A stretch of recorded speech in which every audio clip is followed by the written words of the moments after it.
bin Tan Sri Muhammad Hanifia, Group Managing Director.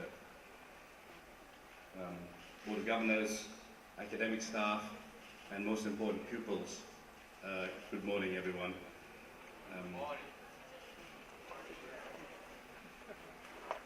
I'm not used to this fantastic welcome and wonderful ceremony. I'm certainly not used to being dressed up like this, so allow me to change my cap.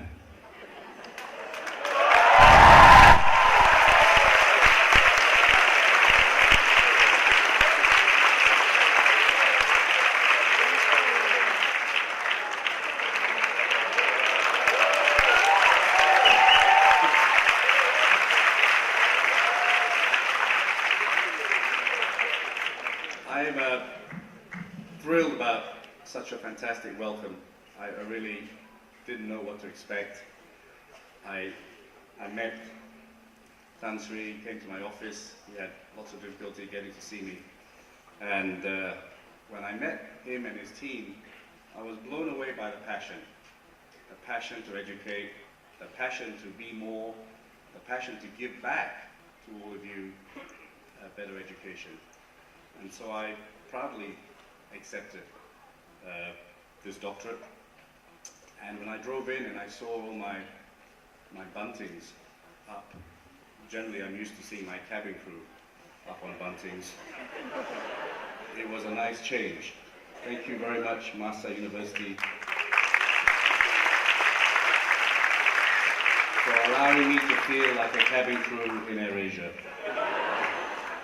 I now know what fame means. I love your song, by the way, MAHSA University.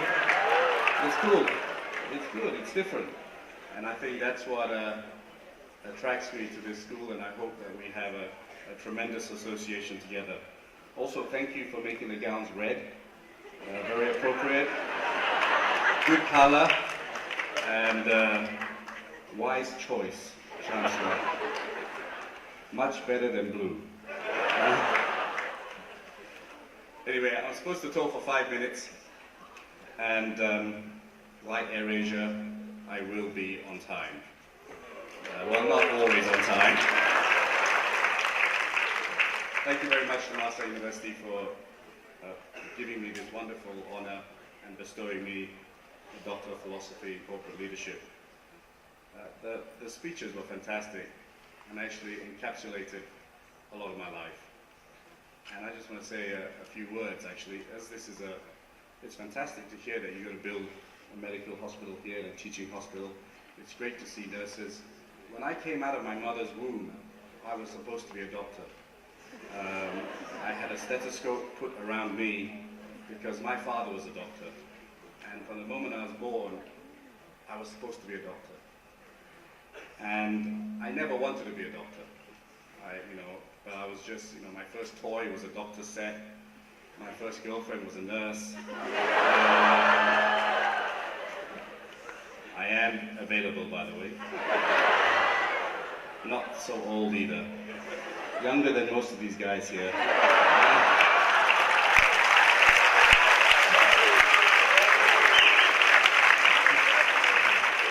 They're going to regret giving me this doctorate by the time I finish. And, I was just forced into this life of being a doctor. And I suppose the first piece of advice I'm going to give you all is do what you want to do. It's your life. Don't let your parents tell you what you want to do. Don't let friends tell you what to do. Do what you want to do. Because you have one life, and it's your life. And you must live every day of your life as though it's your last day. Because life is great. It's fantastic. And you should go out there and try everything you want to try. And don't be afraid of failure. Because you don't want to sit there at 55 and say, I wish I did it. Because you can't press that rewind button. You can't go back and say, I wish I could do it again. So don't be afraid of failure. Just go out and do it. And if you fail, try again. Because at least you tried. That's been my corporate leadership and my philosophy in life. I was an accountant. not a very good accountant. I go back. I told my parents when I was doing O-levels that I wasn't going to do medicine. There was World War XVII in the house when I informed them that I wasn't going to do physics, chemistry, and biology, which was the required subjects to be a doctor. And, my parents forced me. They said, no, I don't care, you're going to do physics, chemistry, and biology. And so I said, okay, you make me do that, I will fail. And of course, no respectable Malaysian boy would do that. So my parents ignored my statement. I wanted to do biology, history, and economics. And so I got an A for biology, and I got 2 Fs for physics and chemistry. I wrote my name on the examination paper and fell asleep. And I'm proud to say I got my initials in A-levels. A-F-F. Anthony Francis Fernandes. So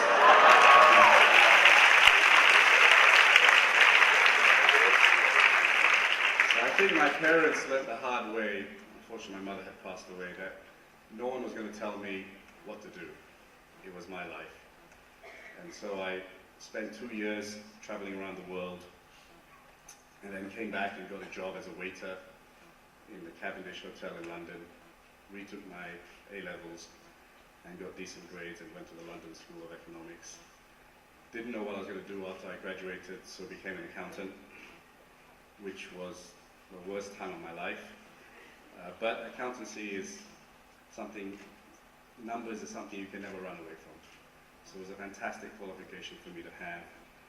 And then I joined Richard Branson at Virgin. I was a musician, and so if you need to update the song, Doctor of Philosophy can also help you and give me a doctorate in music. I wrote to every record company, and every record company told me to go to hell, except one, Virgin, and I went for the interview, and they also told me to go to hell. I was walking out of the door, and Richard Branson was walking in. And life is about taking chances, which is the second lesson I'm going to give you about corporate leadership or life. Chances come. You've got to grab them. They don't come too often. You've got to grab them and run with it and maximize it. And so I thought, shall I be a shy Malaysian and just smile at him, hello, and walk away? Or should I grab this opportunity to make him realize that Virgin made a mistake and should have hired me? So I said, hello Richard, I'm from Malaysia. Have you been there? And he hadn't actually. And so we got into a conversation and he said, oh, why are you here? I said, I came for a job, but your guys rejected me. And so he said, oh, let's have a coffee. And we had a coffee and we spent half an hour talking about all kinds of things. And he said, there's something special about you. I'm going to give you a job. And that's how I got my job at Virgin. It was grabbing a chance. And my whole life has been about grabbing chances and maximizing it. At Warner Music, I left Virgin, actually, because Richard decided to start an airline. And I thought he was crazy. In fact, the first person to call me up when I started AirAsia was Sir Richard Branson, who said, I thought it was crazy to start an airline. And I joined Warner Music, and at Warner they were doing these reports which really made no sense at all. So I went to my boss and said, can I change the report? And he said, no, this is how we do the reports for the last 10 years. You've got to do it as we've done it. I felt I couldn't take someone's salary and produce a piece of work that no one was going to read. So I went out and bought my own software, and I redid the report, and I sent it up. And I told my girlfriend, I think I'll be fired tomorrow, but I can't be a hypocrite and write that report. The next day I came in, and everyone was looking around the computer. And I went and looked, and I saw it was my report, and I thought, okay, I'll be fired now.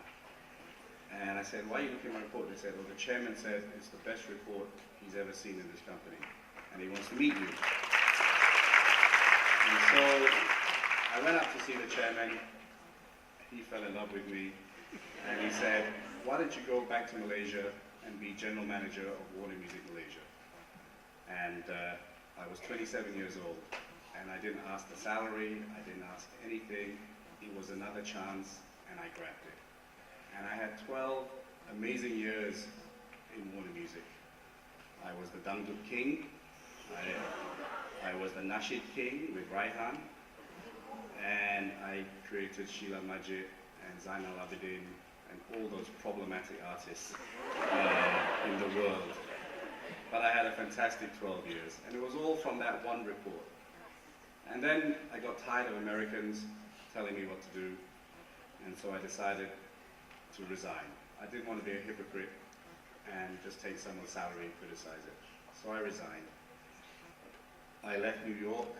My boss was thrilled that I resigned because he always wanted to get rid of me because he thought I was after his job, which I was. And then he paid me. I left New York, arrived in London, and sitting in a bar, having a Ribena, and because there are many doctors here. I don't drink or smoke or take drugs, by the way. And I was contemplating what I was going to do with the rest of my life, and I saw Stelios of EasyJet on TV. And I always had a passion for planes from the early days of my mother flying around with Tupperware. And so I thought, that sounds a great idea. So I went to Luton Airport, small little airport. Everything was orange, people flying to Barcelona for £8, Paris for £6. And I thought, that's it. That's my calling. I'm going to start an airline. Now, there's a very fine line. Professor Tan Sri Ismail was very kind on determination and fortitude and some very nice words, bravery. But there's really a fine line between brilliance and stupidity. It's very, very narrow. And if I went a little bit to the left, everyone would say, stupid idiot, should have stayed in the music business. But you know, you only live once, and I thought, if we could bring low-cost flights to Malaysia, what an amazing product that would be. I knew nothing about airlines, but that didn't daunt me. It was a great product, and I surrounded myself with great people. And 16 years ago, we started with 2 planes, me and Kamaruddin, Dato' Pahamin and Dato' Aziz, with 1 million ringgit. We bought AirAsia for 1 ringgit, as was told, and no experience in the airline business. 16 years later, the first year we carried 200,000 passengers. 16 years later, this year we will carry 62 million passengers. We will have 200 planes, and we have won World's Best Low-Cost Carrier 8 times in a row. So, you know, dreams do come true. And I urge you all to dream. I'm super impressed with this university. I'm super impressed with your passion. I'm super impressed seeing Malaysians, a university with Malay, Chinese, Indians, all together. I think that's what Malaysia is all about. That is our strength.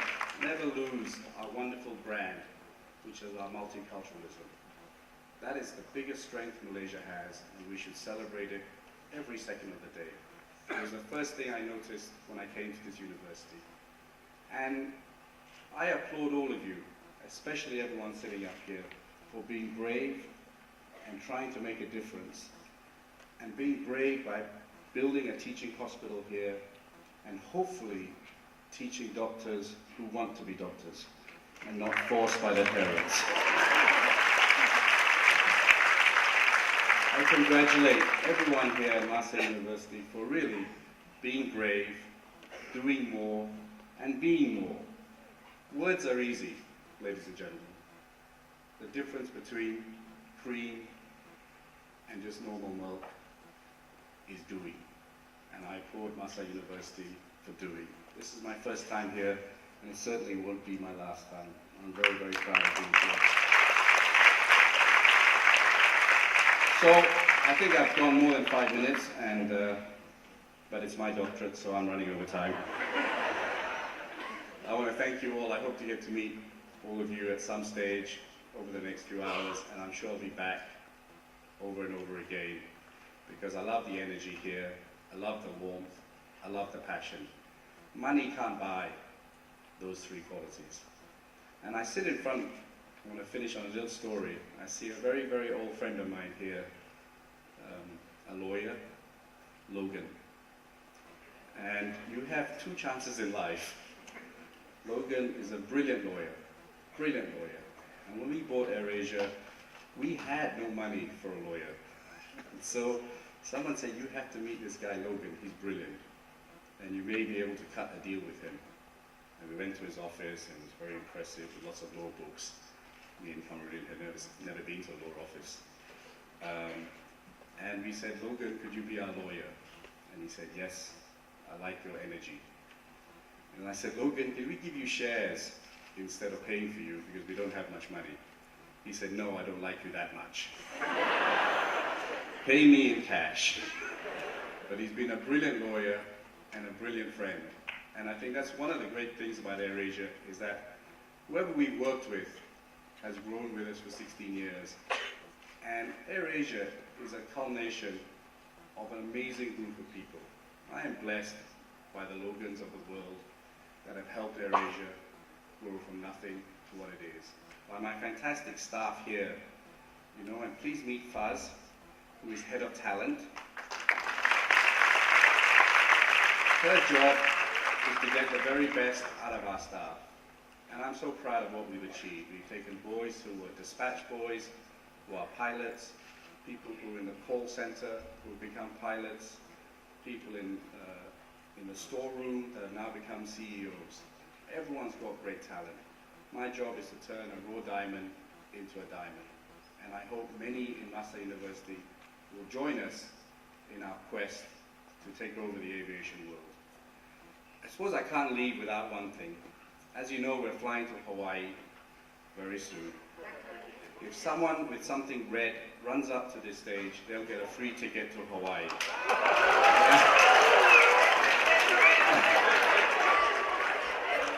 Ma'am, okay, you stay here. Ma'am, come up as well.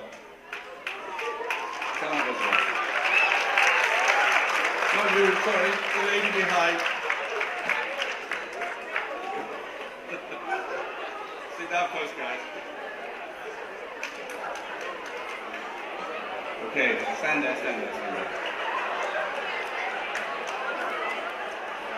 Too late, too late. Life is about chances. You listen and you grab them. What's your name now? Asha, what do you do? Faculty of Nursing. And what do you do, sir? You're a medical student. So we have a student and a nurse. A future doctor and a nurse. Nursing lecturer. Sorry.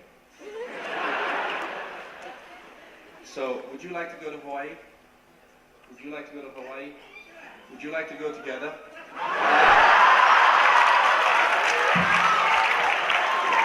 Well, exactly. That's the spirit, nursing lecturer. So go and say hello to him.